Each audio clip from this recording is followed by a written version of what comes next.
Good morning to all of you.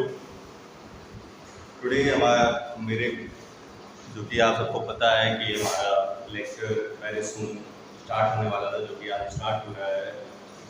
तो introduction देने का इतना समय है नहीं मेरे पास, तो हम लोग स्टार्ट करते हैं कि वैसे मेनली हम मैक्सिमम दो सब्जेक्ट को ज़्यादा प्रेफर करेंगे, ज़्यादा उनके बारे में ज़्यादा समझाएंगे, उनके टॉपिक के बारे में। पहला मैथ है, दूसरा एंड साइंस है। साइंस में फिजिक्स, केमिस्ट्री, बायो। क्लियर? तो चलते हैं हम लोग। पहला टॉपिक हमारा mathematics. Mathematics is a subject, ठीक है, जिसकी वजह से बच्चे जो होते हैं, स्टूडेंट जो होते हैं, उन लोग देख के डर जाते हैं। तो आज हम यहाँ बताएंगे कि अगर ये आप कुछ बातों को आप ध्यान रख लेंगे तो मैथमेटिक्स आप डरेंगे नहीं, लेकिन उसको अप्लाई करना पड़ेगा अपनी लाइफ में, तभी आप नहीं डर पाओगे। अदरवाइज जैसे आपका चल रहा है वैसे ही चलता रहेगा। तो चलते हैं हम लोग, ध्यान देते हैं। मैथमेटिक्स में हमने 7 वर्ड्स को ज़्यादा इंपॉर्टेंट दिया है। एक है फ्लेक्सिबिलिटी, दूसरी स्पीड है, तीसरी क्रिएटिविटी है, नेक्स्ट एफिशिएंसी है, देन मेंटल है, after that algorithm, then accuracy. Clear? ये 7 वर्ड्स है हमारे। अगर 7 वर्ड्स हम अपनी लाइफ में अप्लाई कर लेंगे तो हमारा मैथ जो है वो इजीली सॉल्व करने लगेगा और हमारा उसके प्रति इंटरेस्ट जो है वो लगातार बनता रहेगा। क्लियर? आपके सम्स होंगे वो कम गलत होंगे और लगभग एक्यूरेसी बनी रहेगी। तो flexibility mean in mathematics is able to change to solve problem by studies. मतलब हमारी क्या है कि हम किस स्ट्रेटजी से उसको सॉल्व कर रहे हैं। जैसे हम लोग क्या होता है कि जब भी कोई ज्योमेट्री क्वेश्चन पढ़ते हैं तो हम लोग क्या करते हैं, क्वेश्चन पढ़ा उसके बाद उसको सॉल्व कर लिया, ठीक है, और हमारा रिजल्ट क्या निकला? गलत। क्यों? क्योंकि हमने उसकी स्ट्रेटजीज जो है वो स्ट्रेटजीज हम बना नहीं पाए। उस स्ट्रेटजीज के बारे में हमारे नेक्स्ट वीडियो से बताएंगे कि हम स्ट्रेटजीज जब हम कोई क्वेश्चन सॉल्व करेंगे तो हम बताएंगे कि उस तरीके से स्ट्रेटजी से हम सम्स को सॉल्व करेंगे। क्लियर? अभी हम पॉइंट्स को डिस्कस कर रहे हैं।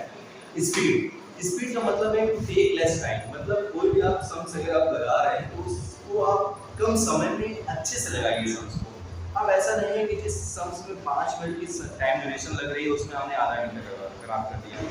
तो अगर आपने टाइम टेबल बना लिया है कि हम एक घंटे में दो, मतलब 24 घंटे में 2 घंटे पढ़ेंगे, तो भाई 2 घंटे में हमने 4 ही सम्स लगाए, जो कि हमारे मैथ बुक में कई सारे क्वेश्चंस हैं, कई सारे सम्स हैं, तो हमारा सिलेबस क्या होगा? पीछे हो जाएगा। नेक्स्ट वन इज क्रिएटिविटी में क्या है कि आपको जैसे मैक्सिमम स्कूल्स या किसी भी संस्थाओं में किसी की बुराई नहीं करना चाहूँगा, जैसे किसी भी संस्थाओं में क्या होता है, एक ट्रिक्स नहीं होती है। जैसे कोई भी क्वेश्चन लगाया तो एक फॉर्मेट जो बना हुआ है, जो चलता आ रहा है, उसी को बताते हैं, उसका कोई ट्रिक्स नहीं होता। या चलिए मान लीजिए कोई स्टूडेंट इस ट्रिक से नहीं समझ पाया तो कोई सॉल्व अनदर वे, उसको किसी और तरीके से उस चीज को सॉल्व करके आप उसको बताइए, उसको समझ में आ जाए। तो हम क्रिएटिविटी में क्या है कि कुछ नए तरीके से हम किसी भी सम्स को सॉल्व करना जानते हैं, ठीक है। नेक्स्ट है एफिशिएंसी मतलब ये है कि क्षमता आपकी कितनी है। क्षमता भी नहीं कहेंगे क्योंकि हम पावर की बात हो रही है, यहाँ तो है एफिशिएंसी की बात हो रही है।